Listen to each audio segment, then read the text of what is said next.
नमस्कार साथियों, आप सभी का स्टडी डिलाइट चैनल पर एक बार फिर से हार्दिक स्वागत है। बिहार टीचर 2.0 के लिए जीएस का प्रैक्टिस सेट चल रहा है और आज हम लोग देखने वाले हैं प्रैक्टिस सेट नंबर 17 को। साथियों, यह जीएस का प्रैक्टिस सेट है। अब तक हमने कुल 16 प्रैक्टिस सेट को करा दिए हैं और अगर आपने अभी तक नहीं देखा है तो आप चैनल के प्लेलिस्ट पे जाके जरूर देखिएगा, जिससे कि जीएस के ज़्यादा से ज़्यादा प्रश्नों का प्रैक्टिस हो सके। तो चलिए शुरुआत करते हैं प्रैक्टिस सेट नंबर 17 और पहला प्रश्न है कि हिंदुस्तान सोशलिस्ट रिपब्लिकन एसोसिएशन की स्थापना किसके नेतृत्व में की गई थी। महत्वपूर्ण प्रश्न है, आधुनिक भारतीय इतिहास का प्रश्न है। साथियों, हमें बताना है कि हिंदुस्तान सोशलिस्ट रिपब्लिकन एसोसिएशन की स्थापना का नेतृत्व किसने किया था। तो इस प्रश्न का सही जवाब है चंद्रशेखर आजाद ने, ऑप्शन नंबर ए। साथियों, हिंदुस्तान सोशलिस्ट रिपब्लिकन एसोसिएशन की स्थापना 1928 में, तो किस सन में? 1928 में नई दिल्ली के फिरोज शाह कोटला में चंद्रशेखर आजाद के नेतृत्व में किया गया था। अगला प्रश्न है, क्रांतिकारी गतिविधियों से जुड़े समाचार पत्र पुस्तकों के गलत युग्म की पहचान कीजिए। तो इसमें से कौन सा गलत है ये हमें बताना है। तो जो गलत है वो है ऑप्शन नंबर डी, संध्या। दिया गया सचिंद्र नाथ सान्याल।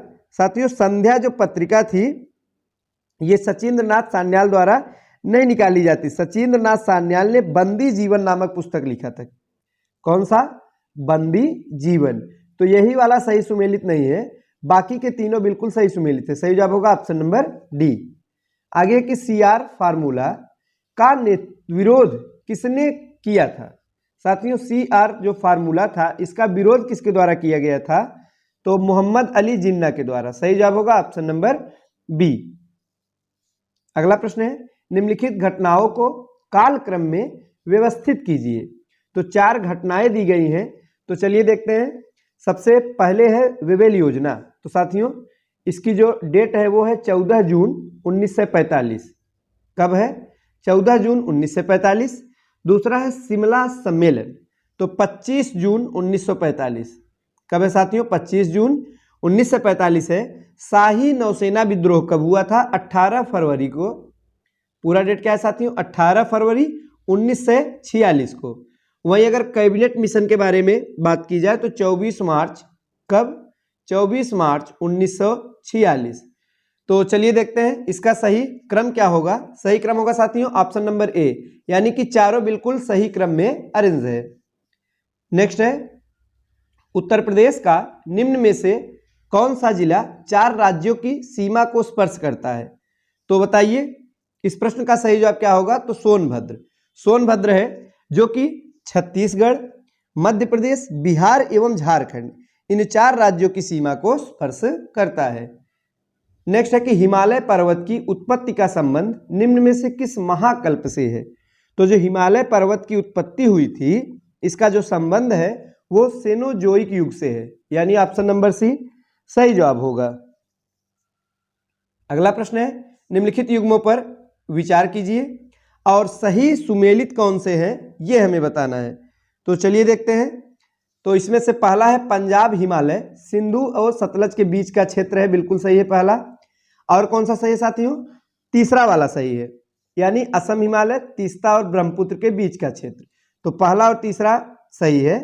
दूसरा वाला सही नहीं है, नेपाल हिमालय सतलज काली दिया गया, यह गलत है, काली और तीस्ता होना चाहिए। तो कौन कौन सा सही है? पहला तीसरा, यानी ऑप्शन नंबर सी। आगे है कि मालना घाटी निम्न में से किस राज्य में अवस्थित है। तो हिमाचल प्रदेश में। महत्वपूर्ण प्रश्न है, जो मालना घाटी है ये हिमाचल प्रदेश में अवस्थित है, जिसे कि छोटा यूनान के नाम से जाना जाता है। इसके बारे में जरूर जानते रहिए साथियों, इसे किस नाम से जाना जाता है। तो छोटा यूनान के नाम से ही इसे जाना जाता है। अगला प्रश्न है, निम्नलिखित में से कौन सी नदी पूर्ववर्ती नदी का उदाहरण नहीं है। तो हमें बताना इसमें से पूर्ववर्ती नदी का उदाहरण नहीं है, तो वो कौन सी नदी है? वो है ताप्ती नदी, ऑप्शन नंबर डी।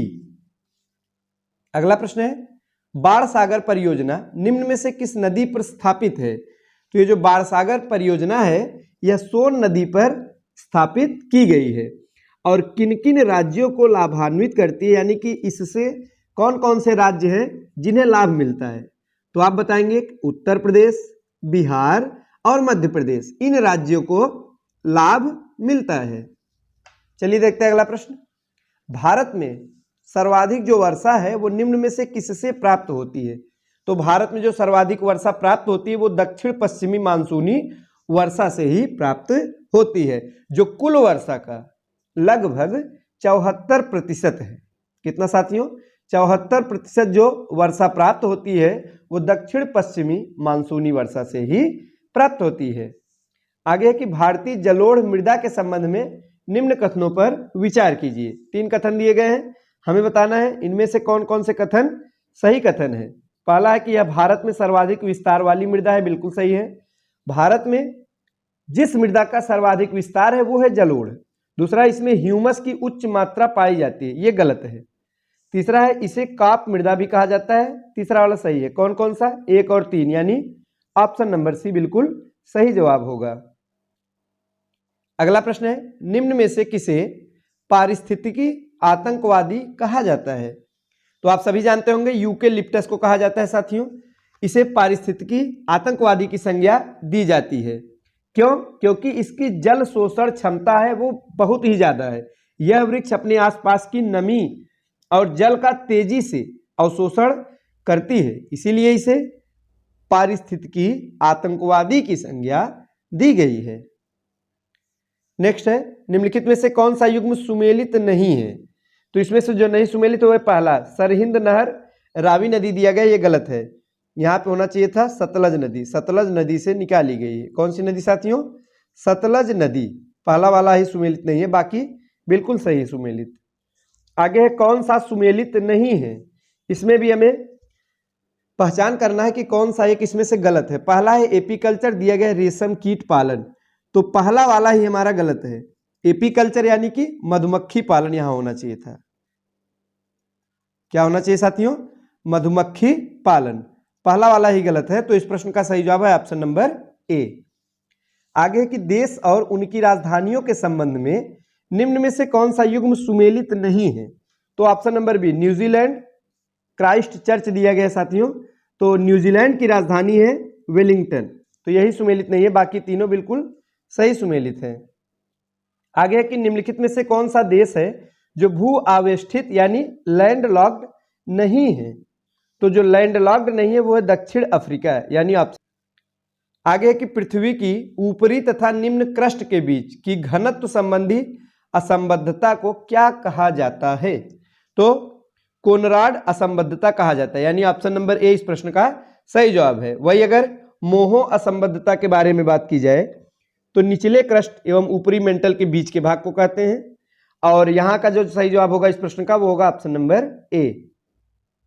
आगे है कि महासागरीय प्लेटों के संबंध में निम्नलिखित कथनों पर विचार कीजिए। तो हमें बताना है सही कथन कौन कौन सा है। पहला है इनका भार अधिक होता है, बिल्कुल सही है। दूसरा, इनकी मोटाई कम होती है, यह भी सही है। तीसरा, ये ग्रेनाइट की बनी होती है, ये गलत है। कौन कौन सा सही है? पहला व दूसरा। तो हमारा सही विकल्प होगा ऑप्शन नंबर ए।